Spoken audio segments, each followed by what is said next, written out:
Hello বন্ধুরা, এটা একটা মিষ্টনের অঙ্ক। এখানে বলেছে যে 6 টাকা কেজি দরের 45 কেজি আলুর সাথে 8 টাকা কেজি দরের কত কেজি আলু মেশালে মিশ্রিত আলুর ক্রয় মূল্য 6 টাকা 50 পয়সা কেজি হবে। তাহলে আমরা এটা অ্যালিগেশন করব। এদিকে 6 লিখে দিচ্ছি, এদিকে লিখলাম 8, আর মধ্যিখানে হলো 6 টাকা 50। অ্যালিগেশন করে দেখো কত হচ্ছে। এটার সাথে যদি তুমি বিয়োগ দাও তাহলে এখানে হবে হলো 1.5 হবে, আর এখানে যদি এটা বিয়োগ দাও তাহলে হবে হলো 0.50। তো আমরা এখানে পয়েন্টের জন্য এটা 0 0 কেটে দিতে পারি।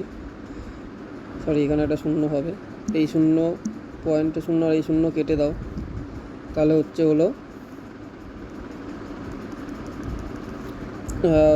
আপনার হলো 3:1। এবার যেহেতু এখানে দেখো লাইনটাতে বলেছে যে 6 টাকা কেজি দরের সাথে 45 কেজি আলু বলেছে, তাই এখানে এই 6 এখানে আছে, তাই এখানে বেরিয়েছে আমার 3, এটাকে আমাকে করতে হবে 45। তাহলে এর সাথে আমরা গুণ করব হলো 15 যদি গুণ করি তাহলে হয় এখানে 45। যেহেতু এখানেও 15 গুণ করেছি, অপোজিটেও 15 দিয়ে গুণ করব। 15 দিয়ে যদি গুণ করি তাহলে আমার এখানেও হবে 15। তাহলে এটার সঠিক উত্তর হয়ে যাবে কত? অপশন এ হলো রাইট অ্যান্সার।